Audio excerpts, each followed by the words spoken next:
Sir Christopher Pissarides, welcome here in Davos this evening on the 21st of January for the launch of the Global Labor Resilience Index. You're Nobel Prize winner in economics, you're co-chair of the Institute for the Future of Work, and you've been chairing this work around the index, which is launched today, on the resilience of work. Yes. And we'd really love to have your perspective on what you think are the two or three main insights from this report, which is being launched today. Well, thank you very much for the introduction, and thank you for speeding up the production of the report. It's a really impressive publication. There's so much work going in there, and I'm sure it would be useful both to policymakers and anyone who's interested in labor markets. Now, it's important findings of the work. Now, this is not the first year that it was done. Last year was something similar. One thing we notice is that, on average, at the national level, resilience to change in labor market is increasing, which means that labor markets are getting better prepared to accept new technologies or any other shocks they might be subjected to, which in a way is a good finding. At the macro level, at the national level.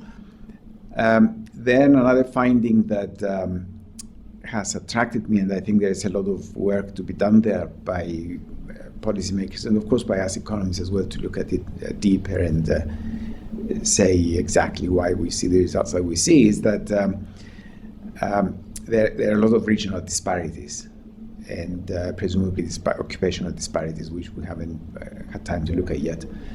And that's not good in a sense for sustainable economic development and for political stability in a country, because some regions are left behind because they're not resilient to the new technologies. Some other regions advance, inequalities increase, and you get into problems of a kind of conflict, which might even be in the sense of political conflict and certainly economic inequality, which is not good for the future of a country.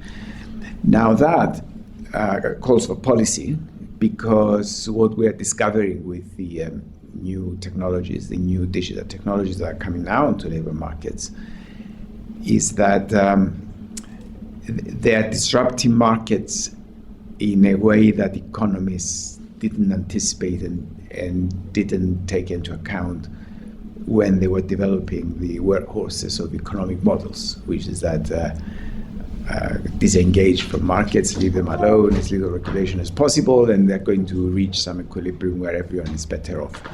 That view of economics has been around for more than 200 years. It was Adam Smith who first stated in 1776.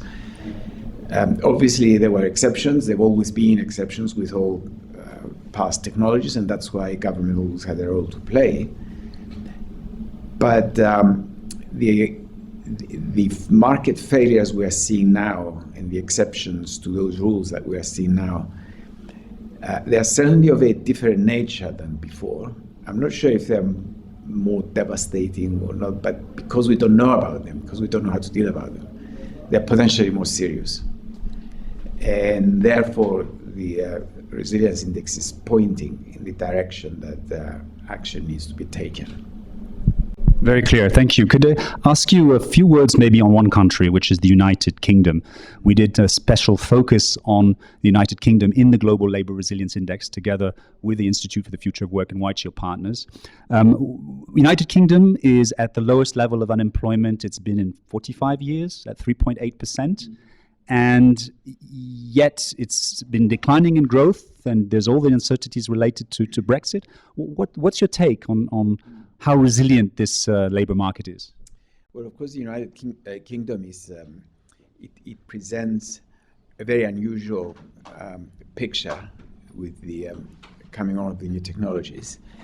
It's also interrelated, mixed up, if you like, with the Brexit referendum 3 years ago, which has obviously disrupted labor markets because companies didn't know where growth is going to come from, where trade is going to come from.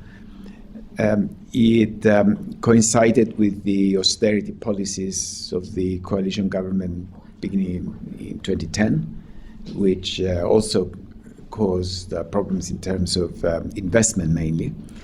So it's not an easy case to study. It's what we are mainly focusing at the Institute for the Future of Work in London.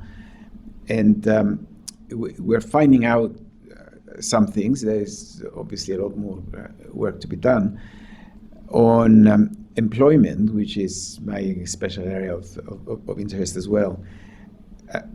I would probably say for the first time that the aggregate employment figure is not a good indicator of how well the labor market is performing, because it's hiding many jobs that might be temporary, might be perceived as dead-end jobs, the gig economy, Uberization of the labor market.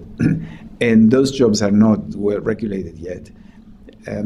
They don't have anyone to protect them in the way that the first industrial jobs, early and middle of the 19th century, had trade unions formed immediately to take this out of the workers. And this is where government needs to take the role. Now, don't get me wrong, having one of those jobs is better than being unemployed. But don't look at the aggregate figure and say, oh, unemployment is so low, therefore everything is rosy. It's somewhere in between. If unemployment is down at the left bottom here and the good job is here, lots of jobs are located somewhere here.